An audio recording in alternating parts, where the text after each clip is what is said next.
Our perspective of the past changes quite a bit depending on what happens in the present or in the future. For example, like our point of view on pandemics changed once COVID happened. And our perspective on germs and how much we included in history books or whatever. Do you view that maybe, do you see that perhaps we might change our perspective on modernism or postmodernism depending on the near future or potential catastrophes that might happen or things like AI or whatever?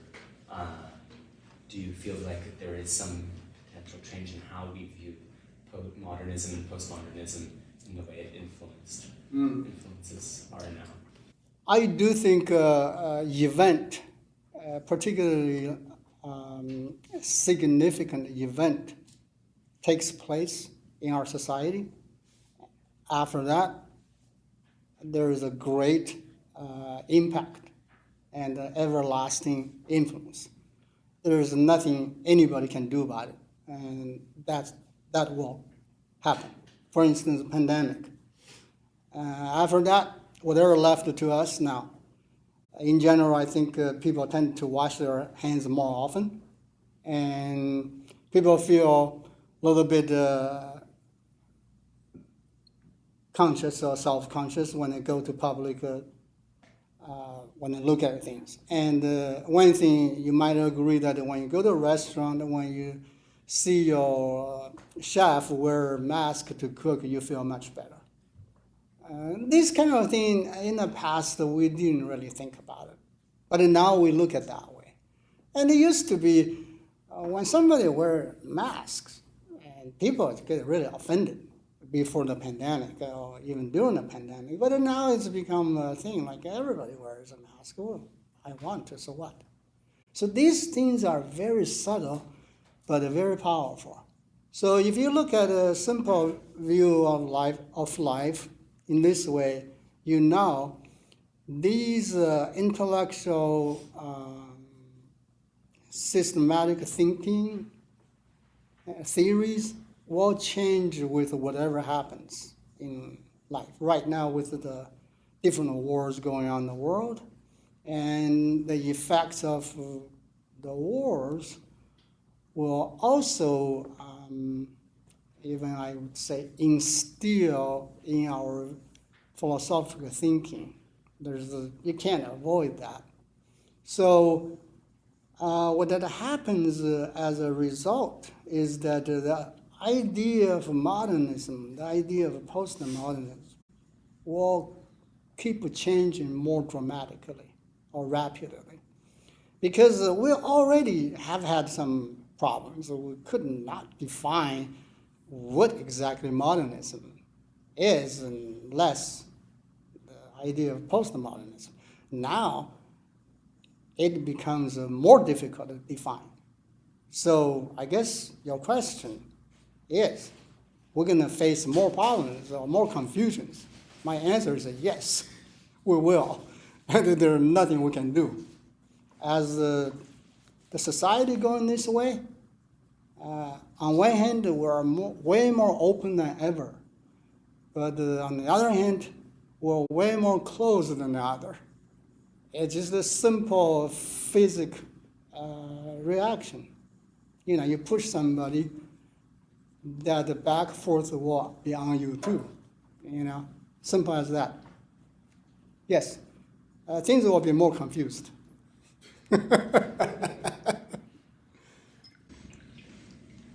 Yeah. So I know it depends like who you ask, but do you think we're living in the era of modernism or postmodernism? Because personally, I feel like with like postmodernism being so focused on like the consumer and things being commodified, I feel like that's what we're living in. But I'm just curious to see what your thoughts are on that. And then, depending on your answer, what do you think would cause a shift from like maybe like one to the other, like the eternal to like the ready-made, or the ready-made to the eternal? Very good question. Yeah, I don't know how many of you heard or a little familiar with the Buddhist idea, six realms.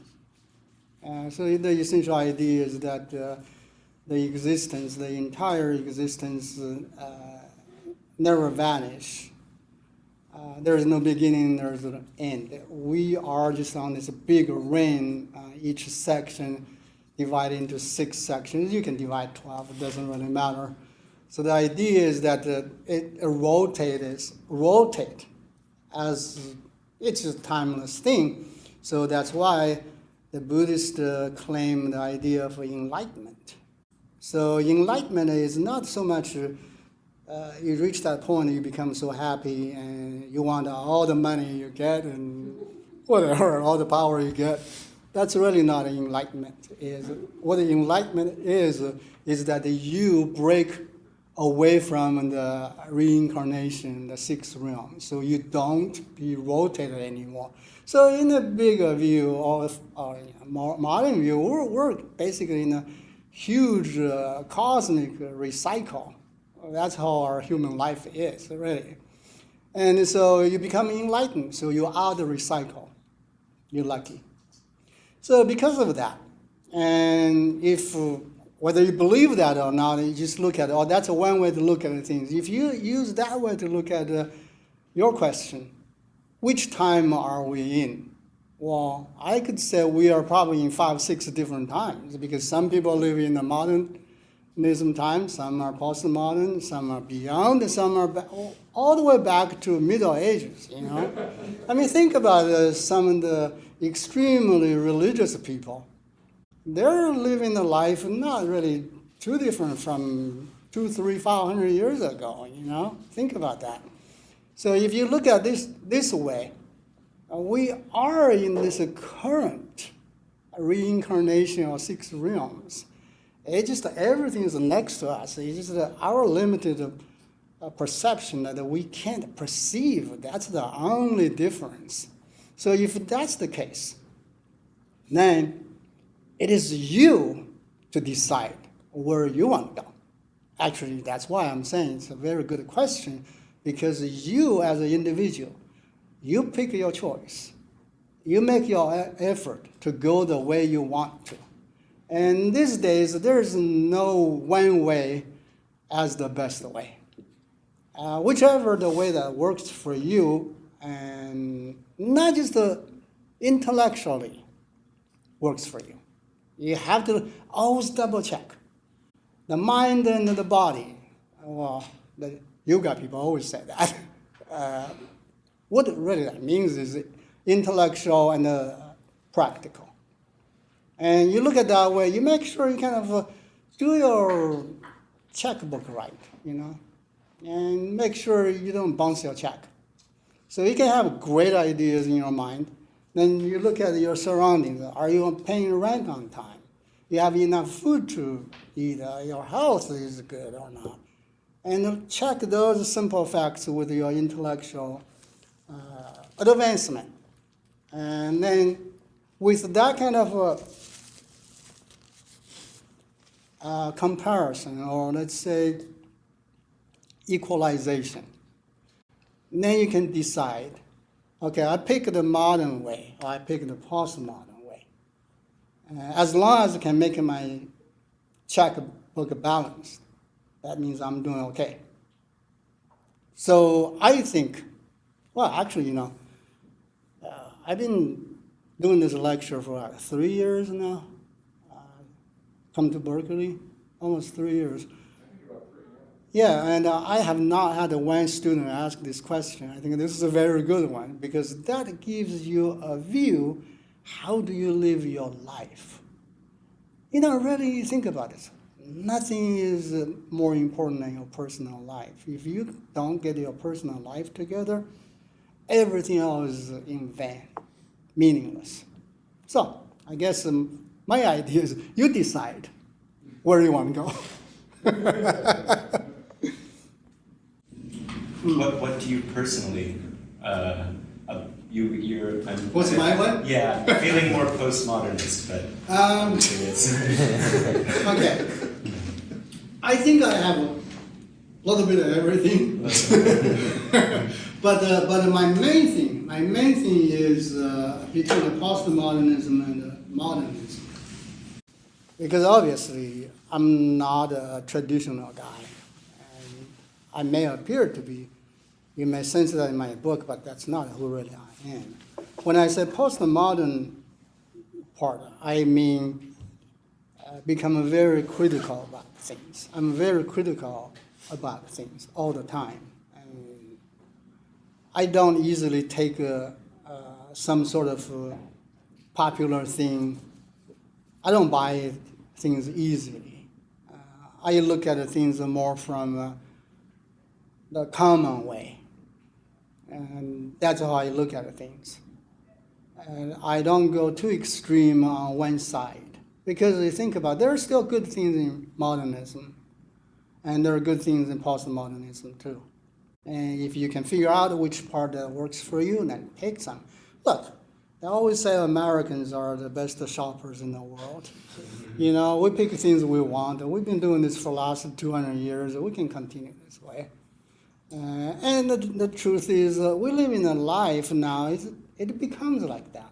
You know, it's a whole globalization. You accept, you don't, it's all the same. And we speak one language, we have one view of life, even we claim we have our unique views, but think about this. In China, everybody knows what a Prada is. I think that's kind of ridiculous. I mean, it's just a pair of shoes, but well, the significance is beyond that. So the Chinese guys, they have money, they go to party, they wear the most expensive outfit, just like people here do. So you can't really tell there is some kind of cultural uniqueness. I don't think so. You know, living the modern life or contemporary life, there is no uniqueness anymore. The only unique things that you can come up with in your own life, you become who you are willing to be. That's the only uniqueness. But unfortunately, most people are so afraid of being left alone. Everybody trying to catch the current. Be hot, to be cool, you know. I think it's really sad to do that, whether you're old or you're young. And so, again, it's your choice.